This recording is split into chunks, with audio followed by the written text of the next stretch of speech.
আসসালামু আলাইকুম। সবাই কেমন আছেন? আশা করছি সবাই অনেক ভালো আছেন। আলহামদুলিল্লাহ আমিও অনেক ভালো আছি। আজকে আপনাদেরকে তৈরি করে দেখাবো রেস্টুরেন্ট স্টাইলের বাটার চিকেন। ভাত, পোলাও, রুটি, পরোটা যে কিছুর সঙ্গে খেতে দারুণ লাগে। আপনারা চাইলে ঘরে থাকা সাধারণ কিছু উপকরণ দিয়ে খুব সহজে তৈরি করে নিতে পারবেন একদম রেস্টুরেন্ট স্টাইলের বাটার চিকেন। এই বাটার চিকেনটা খেতে এতই মজা যে আপনি রেস্টুরেন্টে গিয়ে আর বাটার চিকেন খেতে হবে না, বাসায় তৈরি করে খেতে পারবেন। আশা করছি আমার আজকের রেসিপিটিও আপনাদের খুব ভালো লাগবে। রেসিপি ভালো লাগলে একটা লাইক করে দিবেন। তাহলে চলুন দেখে নিই। বাটার চিকেনটি তৈরি করার জন্য প্রথমেই চিকেনটাকে প্রিপেয়ার করে নিতে হবে। এখানে আমি চিকেন নিয়েছি 1.5 কাপ। চিকেনটাকে আমি ভালো করে ধুয়ে পরিষ্কার করে নিয়েছি আর আমি চিকেনটাকে কিউব করে ছোট করে কেটে নিয়েছি। এখন এখানে আমি 1 চা চামচ আদা বাটা আর 1 চা চামচ রসুন বাটা দিয়ে দিচ্ছি 1 চা চামচ পরিমাণ লাল মরিচের গুঁড়া, টেস্ট অনুযায়ী লবণ দিয়ে দিতে হবে, আর দিয়ে দিচ্ছি আমি 1 চা চামচ সাদা গোলমরিচের গুঁড়া। এখন হাত দিয়ে খুব ভালো করে সব কিছু একসঙ্গে মিক্স করে নিতে হবে। এখন চিকেনটাকে আমি খুব ভালো করে মেখে আধা ঘন্টার জন্য ম্যারিনেট করে রাখবো। চুলে একটা প্যান বসিয়ে দিয়েছি। প্যানটা গরম হয়ে আসলে এখন দিয়ে দিচ্ছি 3 টেবিল চামচ রান্নার রেগুলার তেল। তেলটা যখন হালকা গরম হয়ে আসবে তখন একটা একটা চিকেন দিয়ে দিতে হবে।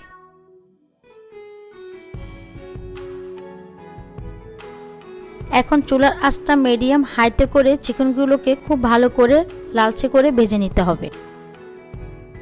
তো এভাবে উল্টিয়ে পাল্টিয়ে যখন চিকেনটা লালচে করে ভাজা হয়ে যাবে তখন আমি প্যান থেকে চিকেনগুলোকে উঠিয়ে নিব। এখন যে প্যানে আমি চিকেনটা ভেজেছিলাম ওই প্যানে 1 টেবিল চামচ তেল দিয়ে দিচ্ছি হাফ কাপ পেঁয়াজ কুচি, আর দিয়ে দিচ্ছি 1 টেবিল চামচ রসুন কুচি। এখন দিয়েছি 1 চা চামচ আদা বাটা, 2টা কাঁচামরিচ। তো এখন সব কিছু একসঙ্গে খুব ভালো করে 1 মিনিটের মতো ভেজে নিব। কিছুক্ষণ নাড়ার পরে এখন কিছু গরম মশলা অ্যাড করে দিচ্ছি। 2টা লং, 2টা এলাচ আর 1টা দারুচিনি দিয়ে দিলাম। এখন দিয়ে দিচ্ছি 1 চা চামচ গরম মশলার গুঁড়া, 1 চা চামচ লাল মরিচের গুঁড়া, আর দিয়ে দিচ্ছি টেস্ট অনুযায়ী লবণ। এখানে 3টা কিউব করে টমেটো কেটে নিয়েছি, ওইটাও দিয়ে দিচ্ছি। দিয়ে এখন খুব ভালো করে 2 মিনিটের মতো নেড়েচেড়ে নিতে হবে। কিছুক্ষণ টমেটোটাকে ভেজে নিতে হবে। ভেজে নেওয়া হয়ে গেলে এখন এখানে আমি হাফ কাপ পানি দিয়ে দিচ্ছি। পানি দিয়ে এখন চুলার আঁচটা মিডিয়াম হাই করে আমি টমেটোটা একদম সিদ্ধ হওয়া পর্যন্ত অপেক্ষা করব। তো দেখুন টমেটোটা আমার সিদ্ধ হয়ে গিয়েছে আর পানিটাও শুকিয়ে এসেছে। এই পর্যায়ে আমি চুলা থেকে নামিয়ে নিব।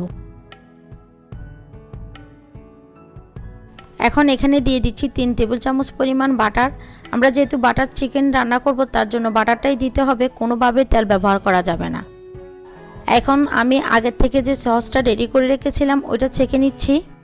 আমি আগে থেকে যে টমেটো কেটে পেঁয়াজ রসুন দিয়ে ভেজে রেখেছিলাম ওইটাকে হালকা একটু পানি দিয়ে আমি ব্লেন্ড করে নিয়েছি। এখন এটাকে পুরোপুরি ছেঁকে দিয়ে দিতে হবে। আর ছেঁকে নেওয়ার পরে এরকম দানা দানা আঁশযুক্ত থাকবে, এটা সহ দেওয়া যাবে না, এটা সহ দিলে খেতে ভালো লাগবে না। এখন 1 মিনিট সসটাকে আমি খুব ভালো করে কষিয়ে নিচ্ছি। তো 1 মিনিট কষানোর পরে এখন আমি দিয়ে দিচ্ছি 1 চা চামচ চিনি দিয়ে আবারও খুব ভালো করে নেড়েচেড়ে নিতে হবে। এখন এখানে হাফ চা চামচ আমি মেথি দিয়ে দিচ্ছি, মেথি গুঁড়া করে দিয়ে দিয়েছি। আপনাদের হাতের কাছে কাচুরি মেথি থাকলে ওইটা দিতে পারবেন। আমার হাতের কাছে আসলে কাচুরি মেথি নেই, তার জন্য আমি দিতে পারি নাই, আমি মেথির গুঁড়াটাই ব্যবহার করছি। তো এখন পুরোপুরি চিকেনটাকে দিয়ে ঢাকনা দিয়ে আমি আরও 2 মিনিট রান্না করে নিব। যখন ঝোলটা এরকম গ্রেভি হয়ে আসবে তখন এখানে হেভি হুইপ ক্রিম দিয়ে দিচ্ছি হাফ কাপ। এখন সব কিছু একসঙ্গে খুব ভালো করে মিশিয়ে নিতে হবে। আর চিকেনটাকে আমরা অনেকক্ষণ ধরে রান্না করব না, এতে করে ক্রিমের এফেক্টটা চলে যাবে, উপরে তেল বেশি উঠবে। তো 1 মিনিটের মতো নেড়ে ছেড়ে খুব ভালো করে মিশিয়ে নেওয়া হয়ে গেলে চুলা থেকে নামিয়ে নিব। আর সাধারণত রেস্টুরেন্টগুলোতে কাচুরি মেথিটা ব্যবহার করে থাকেন। আপনাদের হাতের কাছে একান্তই কাচুরি মেথি না থাকলে স্কিপ করতে পারবেন, বা সেক্ষেত্রে ধনিয়া পাতা কুচিও দিয়ে দিতে পারবেন। এখন আমি নামানোর 1 মিনিট আগেই আমি 1 চামচ বাটার দিয়ে দিলাম। বাটারটাকে নেড়ে ছেড়ে ভালো করে মিশিয়ে নিয়ে আমি চুলা থেকে নামিয়ে নিচ্ছি। এবার এটা গরম গরম পরিবেশনের পালা। কিছুটা আকর্ষণীয় দেখার জন্য ক্রিম আর ধনেপাতা কুচি দিয়ে সাজিয়ে নিলাম। ব্যাস তৈরি হয়ে গেল ভীষণ মজার রেস্টুরেন্ট স্টাইলের বাটার চিকেন। বাসায় একবার করেই দেখুন না এটার স্বাদ কতটা মজার। আশা করছি আমার আজকের রেসিপিটি আপনাদের খুব ভালো লেগেছে। ভালো লেগে থাকলে একটা লাইক করে দিবেন, আমার চ্যানেলটিকে সাবস্ক্রাইব করে আমার পাশেই থাকবেন।